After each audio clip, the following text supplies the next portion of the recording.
ఏమండి, మానవుడిని చేస్తే మానవుడు అన్ని ఏర్పరచుకున్నాడా? లేకపోతే మానవుడిని లైన్లో తీసుకురాకముందే అతనికి కావాల్సినవన్నీ ముందు రెడీ చేసి మానవుని చేశాడా? ఒక మొక్క చెప్పండి నాకు, పెద్దగా చెప్పండి. ఏం చేశాడు? మొత్తం రెడీ చేసి 5 దినాలు మొత్తం రెడీ చేసి 6వ రోజు ఆయన మనిషిని చేశాడు. గుర్తుపెట్టుకో, నిన్ను ఉనికిలోకి తీసుకురాకముందే టోటల్ నీ చరిత్రకు కావాల్సిన మ్యాటర్ మొత్తం రెడీ చేసి పెట్టాడు. అనవసరంగా దడ ఆయాసం మనకి. నిన్ను రన్నింగ్లోకి తీసుకురాకముందే నీకు కావాల్సిన మొత్తం రెడీ చేసి పెట్టాడు ఆయన. ఆయన పద్ధతి అది. ఇప్పుడేదో నువ్వు ప్రభువా నా సంగతి ఏంటంటే, అర్రే తడబడ్డాను, అరే ఇది మిస్ అయ్యాను, అయ్యో ఎట్లా చేయాలి, సరే ఇప్పటి నుంచి చేస్తా అనడో. ముందే అయిపోయింది అంటాడు. దేవునికి స్తోత్రం కలుగును గాక అనడా? ఆదాం హవ్వలు ఉన్నారు. ఆదామును ఫస్ట్ నిర్మించాడు, తర్వాత ఎవరిని చేశాడు? ఆదాముని చేశాడు. తర్వాత ఎవరిని చేశాడు? హవ్వని చేశాడు. ఆదాము చెబితే చేశాడు, చెప్పకుండా చేశాడు. దేవా నాకేంది, జంతువులు పక్షులు చేపలు అన్నీ కనపడుతున్నాయి, మరి నాకు భార్య లేకపోతే ఎట్లా ప్రభువా? సాటి అయిన సహాయాన్ని చేయి తండ్రి అన్నాడా? అసలు తనకి ఏం కావాలో కూడా తెలియదు ఆదాముకి. అనుకుందాం, దేవుడే సాటి అయిన సహాయముని ఏర్పరిచాడు. అంటే తన బిడ్డ అవసరతను ఎరిగిన తండ్రి ఆయన. ఎప్పుడు చేయాలో, ఎలా చేయాలో, ఎందుకు చేయాలో, ఎక్కడ చేయాలో, ఏ విధంగా చేయాలో మొత్తం తెలుసు ఆయనకి. ఆయనకి అన్నీ తెలుసు అన్న సంగతి నీకు తెలిసి అవదు సరిగా. అందుకే ఓవర్ యాక్షన్ చేసేదని గందరగోళం అయ్యేది. నాకు తెలిసి అవదు, అందుకే మనం హడావుడి పడి మనం ఇబ్బంది పాలయ్యేది. అన్నీ ఎరిగినవాడు, అన్ని కాలాలలో ఉన్నవాడు. ఇంత తెలిసిన వాడిని పక్కన పెట్టి మనం ఓవర్ యాక్షన్ చేయటం ఏమన్నా పద్ధతి? అందుకే నీ సన్నిధిలో దీనుడనై కాచుకొనేదని కృపయన్నాడు. నా బ్రతుకు నీ చేతుల్లోనే పెట్టా తండ్రి. నీట ముంచినా పాల ముంచినా నువ్వే నాయనా. నాకు అర్థం కావట్లేదయ్యా, శూన్యంలాగా చేసేసుకున్నాను నా బ్రతుకునే. ఇక ఏం చేసినా నీ చిత్తమేనని నా సొంత ఉద్దేశాలతో ప్రయాణం చేసి మూతి పగలు కొట్టుకున్నాను, గందరగోళం అయిపోయాను. ఇంకా అలా నడవదలుచుకోలేదు. నడిపించు, చెయ్యి, ఏం చేస్తావు నీ చిత్తమే.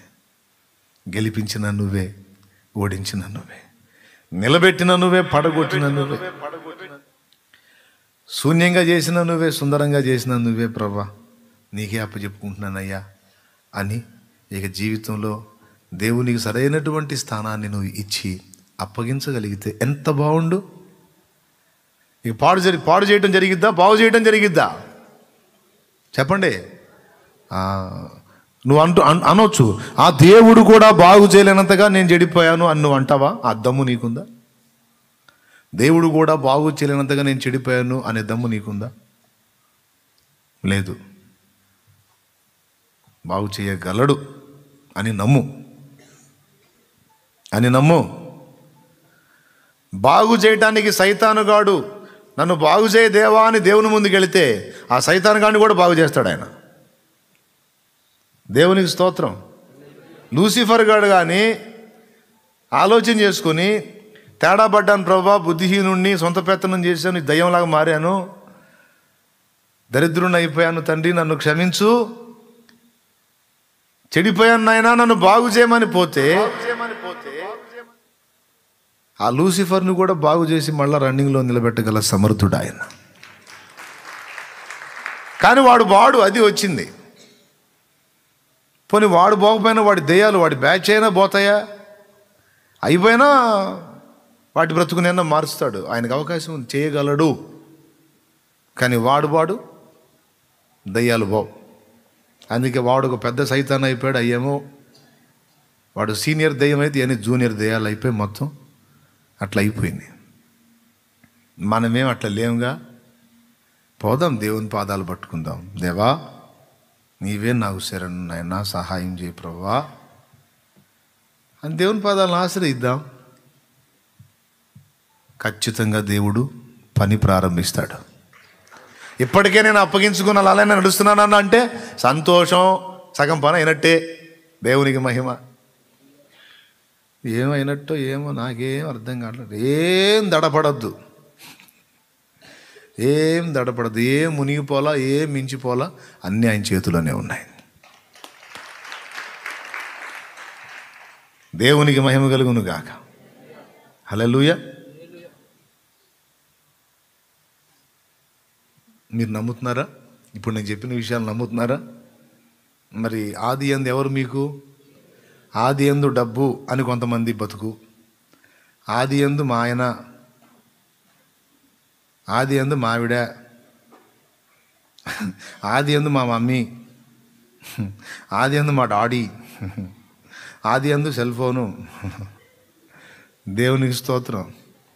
ఏమండి, ఆది యందు జాబు, ఆది యందు సంతానం లేదు, పిల్లలు. అమ్మా, ఆది యందు సేవ లేదు, సేవ. ఆది యందు వరాలు. ఇప్పుడు నేను చెప్పిన అంశం అంతా ఇందులో దాగుంది. కొంతమంది ఏం పెట్టుకున్నారు? ఆది యందు. కొంతమంది ఆది యందు పక్కోడు నాశనం, అత్త చేత టార్చర్ పొందే కోడలు, ఆది యందు అత్త హతం.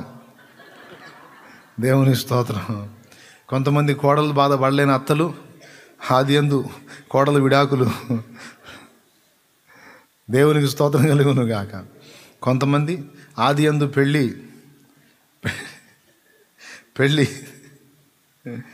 నేను చెబుతున్నా, ఇవన్నీ ఎవరెవరు ఏమేమి పెట్టుకున్నారో నాకైతే తెలీదు. ఇందులో కొన్ని ఇబ్బందికరమైనవి ఉన్నాయి, కొన్ని న్యాయమైనవి ఉన్నాయి.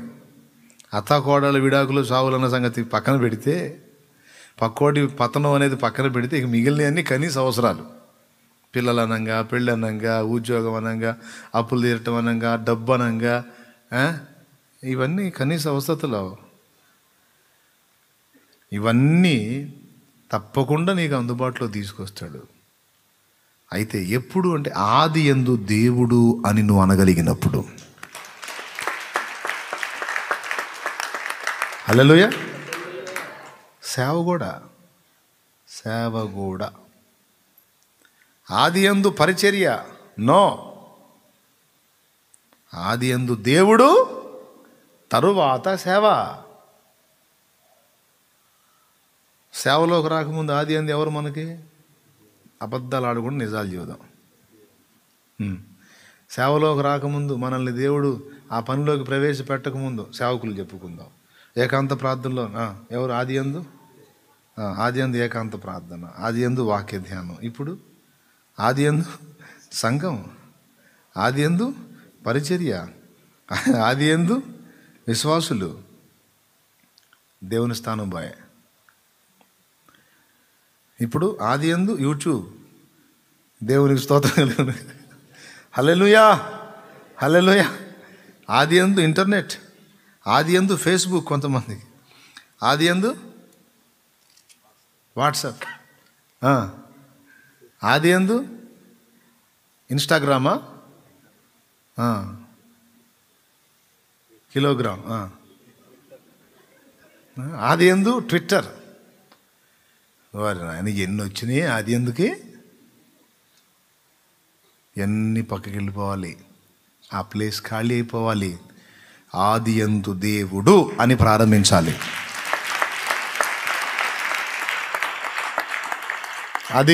అది రావాలి, ఆ మెట్టు రావాలి. అప్పుడు మాత్రమే ఆయన నీ ద్వారా ఏం చేయాలనుకున్నాడో జరిగిద్ది. అప్పుడు మాత్రమే ఆయన నీ ద్వారా ఏది సాధించాలనుకున్నాడు అది జరిగిద్ది. అప్పుడు మాత్రమే దేవుడు నిన్ను ఎక్కడ ఉంచాలనుకున్నాడు అది జరిగిద్ది. టోటల్గా ఆయన నిన్నేం కింద ఉంచడు, ఉన్నతంగానే చూస్తాడు. ఏ తండ్రి అయినా తన కొడుకు నంబర్ 1లో ఉండాలనుకుంటాడా, 0లో ఉండాలనుకుంటాడా? అన్ని విషయాల్లో ఉండాలనుకుంటాడా, కొన్ని విషయాల్లోనే ఉండాలనుకుంటాడా? పెద్దగా చెప్పండి, దండం పెడతా, నీరసం అవుతుంది, పెద్దగా చెప్పండి. మరి ఇందాక చెప్పరే ఆ ముక్క. యేసయ్య కూడా అంతే, అన్ని విషయాల్లో నువ్వు ఉన్నతంగానే ఉండాలని ఆశిస్తాడు. కానీ విచిత్రం ఏంటంటే అన్నిట్లో నువ్వు ఉన్నతంగా ఉండాలని ఆశించి అక్కడ ఎక్కిద్దామని ఎదురు చూసేవాడిని చివర పెట్టి, సెకండ్లో పెట్టి, ముందేమో నువ్వు అనుకున్నవన్నీ పెట్టినందున ఎక్కడో అనుకుంటే ఆడకో పోయి పడుతున్నట్టుంది వ్యవహారం. అందుకే ఏముందలే అనుకోకుండా ఇప్పుడు చెప్పింది ఏమి సీరియస్గా తీసుకొని కొద్దిగా మారు మనసు పొందండి. నేను కూడా పొందే. ఇప్పుడు నాకు ఆది యందు చాలా వచ్చినాయి, మొత్తాన్ని ఒక పక్కకు నెట్టి ఇప్పుడు ఆది యందు దేవుడు అన్న అనుభవానికి మళ్ళీ మొదలుపెట్టా. దేవునికి స్తోత్రం. అందుకే మీకు కూడా చెబుతున్నా, నాది కూడా ఫస్ట్ ఆది యందు దేవుడిపై, ఆది యందు పరిచర్య, ఆది యందు పెద్ద సంఘం, ఆది యందు సంఘాలు, ఆది యందు సేవకుల సిద్ధపాటు, ఆది బోళ్ళన్నీ వచ్చినాయి. దేవుడు చెప్పాడు, సరే ఆది యందు అన్నీ చేసుకోరా, అన్నీ చేసుకోరా, నువ్వే చేసుకో, ఇంకెందుకు నేను మరి చేసుకో. ఏం చేస్తాను ఆ బంధ, నేను ఏం చేస్తానండి? మళ్ళీ బంధ అంటే ఒప్పుకోవట్లేదు మన వాళ్ళు కొంతమంది. ఊరుకా నేను అనుకోవద్దని అంటారు. మీ ప్రేమకు వందనాలు అనుకోనిలే, ఫ్లోలో అలా వస్తుంది. మరి ఏం చేయగలుగుతానండి? ఆది యందు దేవుణ్ణి పెట్టుకున్నాను, ఆ ఫలం వేరుగా ఉంది.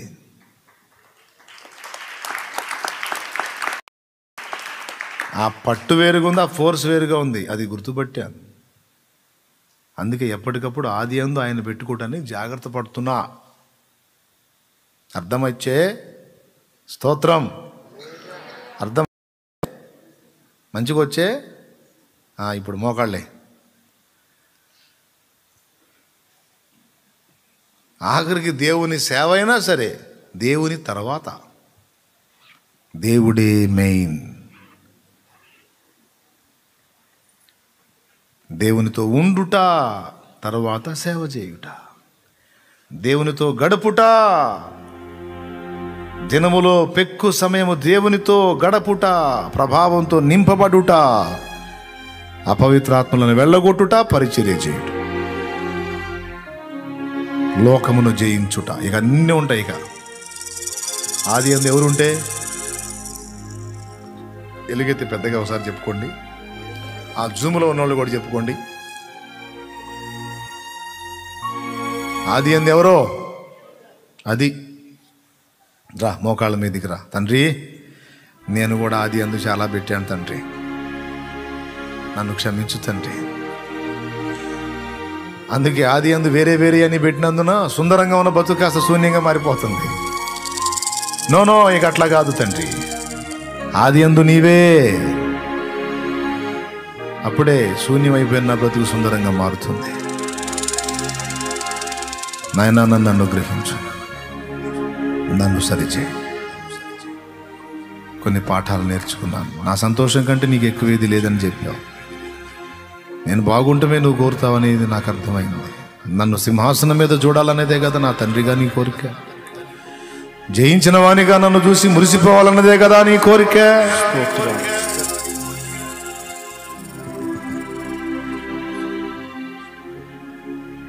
నేను మహిమ పొందటమే కదా నీ కోరిక.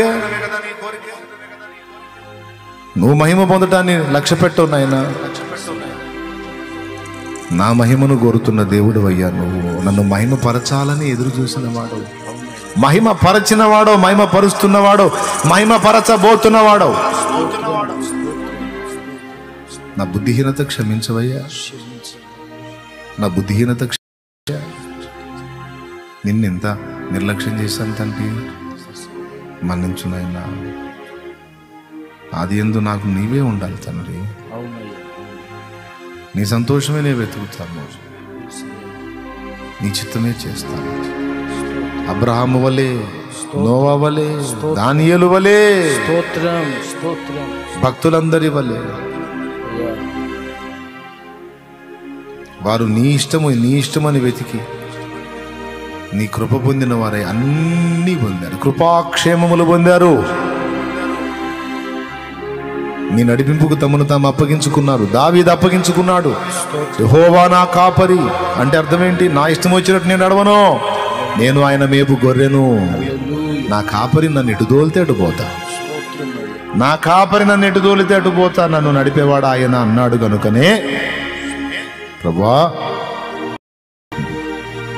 ఆకలి బాధ లేదన్నాడు,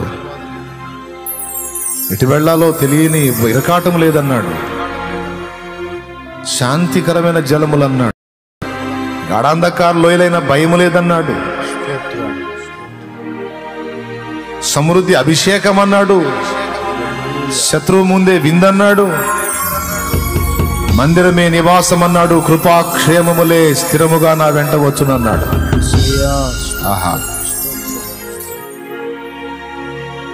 మేమేమో కొన్నిసార్లు మా పనులు మా చేష్టలు మేము నీ కాపర్లమైనట్టుందయ్యా, నువ్వు మా కాపరమైనట్లేదు, మా పిచ్చి తెలివి. నీవేమో గొర్రె పిల్లవైతే మేము నీ కాపర్లమే, మేము నిన్ను నడిపించడానికి ట్రై చేసినట్టుంది కొన్నిసార్లు మా బుద్ధిహీనత. క్షమించయ్యా, క్షమించు. యెహోవా నీవు నా కాపరివయ్యా, నీ గొర్రె పిల్లను ప్రభు. కొన్నిసార్లు తెలిసి తెలియక బుద్ధిహీనంగా త్రోవ తప్పాను, క్షమించు ప్రభు. నూతన సంవత్సర శుభారంభంలో నన్ను మరలా నీ చేతుల్లోకి తీసుకున్నానా, నీకంటే నాకు ఎక్కువ ఎవరున్నారు తండ్రి, నాకు నువ్వే కావాలయ్యా. అది కాండం 1వ అధ్యాయం 1-2 మాటలలో నా జీవితానికి కావలసిన సత్యం చెప్పావు. వందనాలు తండ్రి, కృతజ్ఞతలు. నన్ను బలపరచు, నా బిడ్డల్ని బలపరచు, లైవ్ లో వీక్షిస్తున్న వారిని, తర్వాత వినబోతున్న వారిని అందరినీ సంధించి అందరి జీవితాలు చక్కదిద్దు సరిచేయి. అందరూ నీ కంట్రోల్లోకి వచ్చేయడానికి సహాయం వచ్చు. స్తుతి మహిమ నీకు చెల్లిస్తూ యేసు ఘననామములో ప్రార్థించి వేడుచున్నాం తండ్రి, ఆమేన్. మన తండ్రి అయిన దేవుని ప్రేమ, ఆయన ప్రియ కుమారుడు లోకరక్షకుడైన యేసయ్య శాశ్వత నిత్య కృప, పరిశుద్ధాత్మతోడి మనోహర దివ్య సహవాసం సమాధానం సమకూడిన మనకు సకల పరిశుద్ధులకు సార్వత్రిక సంఘమంతటికి సదా తోడే నిత్యత్వంలో మనందరం చేరు పర్యంతం మనల్ని నడిపించును గాక. ప్రవేశరక్తమునకు జయ, ప్రవేశనామునకు సంపూర్ణ విజయం కలుగును గాక. ఆమేన్. హల్లెలూయా, హల్లెలూయా, హల్లెలూయా. ప్రభు నజరేయుడా నా యేసయ్యా, ఎన్ని యుగాలకైనా ఎన్ని యుగాలకైనా ఆరాధ్య దైవము నీవేనని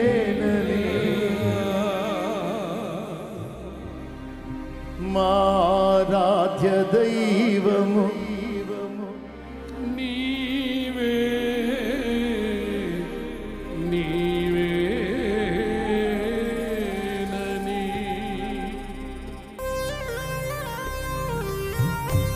ఆమేన్. హల్లెలూయా.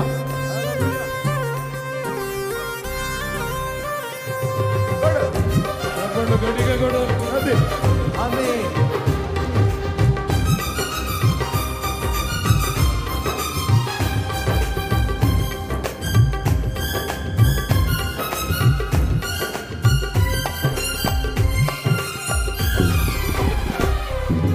నజరేయుడా నా యేసయ్యా,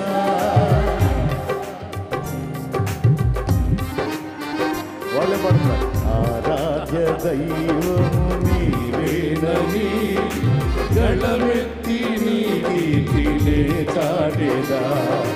నజరేయుడా నా యేసయ్యా,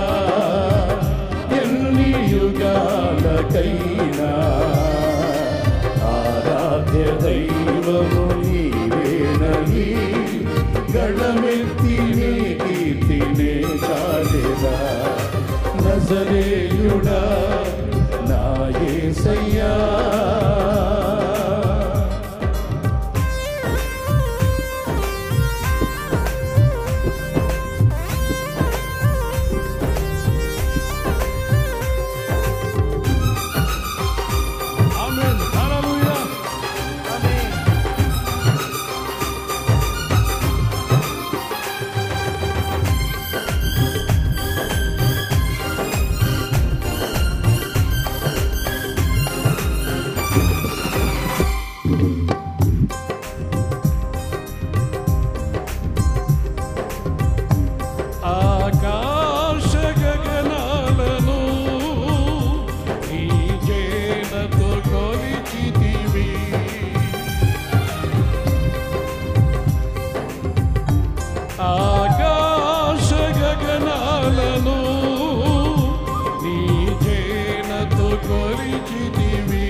ఎన్ని యుగాలకైనా దైవము నీవేనని గళమెత్తి చాటెదా నజరేయుడా నా యేసయ్యా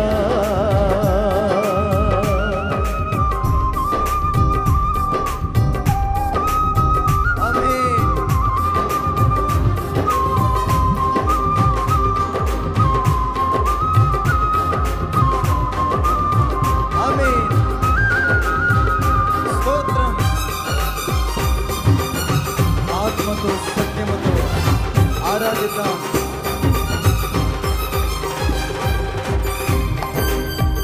ఆయన మరిచిపోయి ఆయన సన్నుతిస్తూ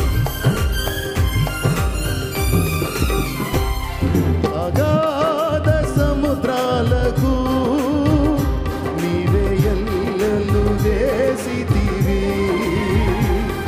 అగాధ సముద్రాలకు నీవే ఎల్లలు వేసితివి జలములలో పడినే వెళ్ళినా జలములలో పడినే వెళ్ళినా నన్నేమి చేయవు నా యేసయ్యా జలములలో పడినే వెళ్ళినా నన్నేమి చేయవు నా యేసయ్యా నీకే వందనం నీకే వందనం స్తోత్రమయ్యా నీకే వందనం ఆమేన్ నీకే వందనం నజరేయుడా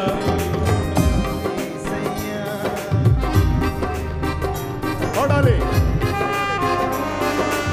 ఆరాధ్య దైవము నీవేనని గళమెత్తి నీ కీర్తినే చాటెదా నజరేయుడా నా యేసయ్యా ఎన్ని యుగాలకైనా ఆరాధ్య దైవము నీవేనని గళమెత్తి నీ కీర్తినే చాటెదా నజరేయుడా నా యేసయ్యా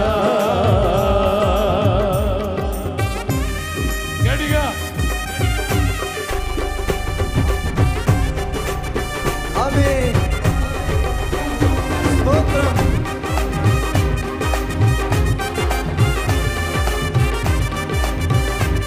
నా యేసు రాజా నీకు మహిమ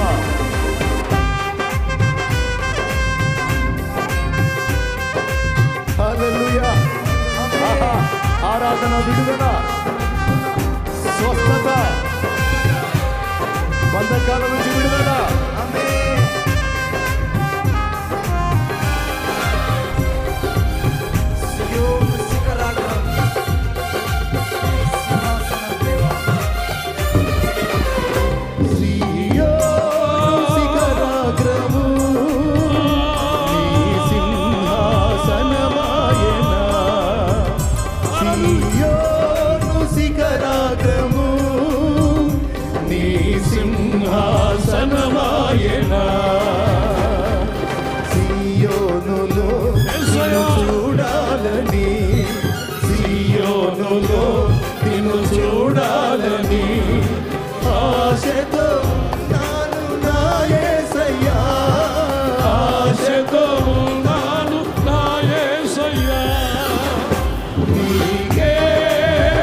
గళమెత్తి నీ కీర్తిని చాటేదా నజరేయుడా నా యేసయ్యా ఎన్ని యుగాలకైనా ఆరాధ్య దైవము నీవేనని యుగాలకైనా ఆరాధ్య దైవము నీవేనని ఆరాధ్య దైవము నీవేనని ఆరాధ్య దైవమా ఆరాధ్య దైవమా ఆరాధ్య దైవమా ఆరాధ్య దైవమా మాతో ఉన్నతమైన స్తోత్రము నీవేనని ఆరాధ్య దైవము నీవేనని ఆరాధ్య దైవము నీవేనని ఆరాధ్య దైవము నీవేనని యేసయ్యా ఆరాధ్య దైవమా నే చాటెదా గళమెత్తి నీ కీర్తి యేసయ్యా రక్షకుడు గళమెత్తి నీ కీర్తి స్వస్థపరచువాడు ఆరాధ్య దైవము నీవేనని ఆరాధ్య దైవము నీవేనని ఆరాధ్య దైవము నీవేనని ఆరాధ్య దైవము పరిశుద్ధాత్మ దేవుని శక్తి ఆరాధ్య దైవము దైవమా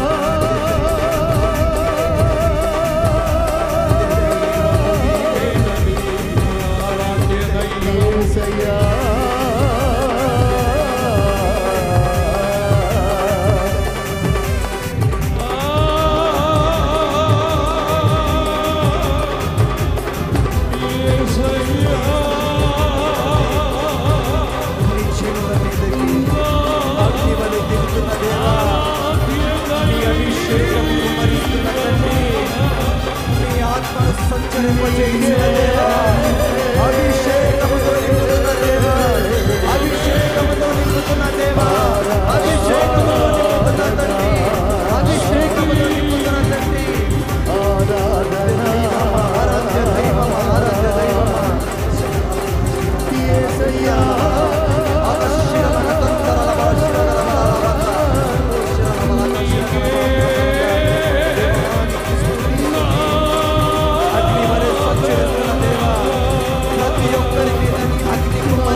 వారి బలహీనతల రోగములు యేసు నామములో వారిని వదిలిపోవునుగా. ఆమేన్. వారి దేహములు శుద్ధిపరచబడాలి, స్వస్థపరచబడాలి. అందరి బంధకములు తెగిపోవునుగాక. ఆమేన్. మంత్రశక్తులన్నీ నాశనమగునుగాక. ఆమేన్. దుష్ట ప్రయోగములు నిర్మూలమగునుగాక. నా తండ్రి నీకు యుగాలకు మహిమొచ్చునుగాక. ఆమేన్. నీ బిడ్డలు నీ పరిశుద్ధాత్మతో నింపబడి ఉన్నా. అభిషేకం మా మీద స్థిరపరచు, స్థిరపరచు. నీ కొరకు బహుగా ఫలించినట్లు మమ్మల్ని ఆశీర్వదించు. మా మధ్యకు దిగి వచ్చి మాతో మాట్లాడమని కృతజ్ఞతాస్తుతులు మీకే చెల్లిస్తూ యేసు నామములో ఈ ఆరాధన మీ పాదాలకే సమర్పిస్తున్నాము తండ్రి. ఆమేన్.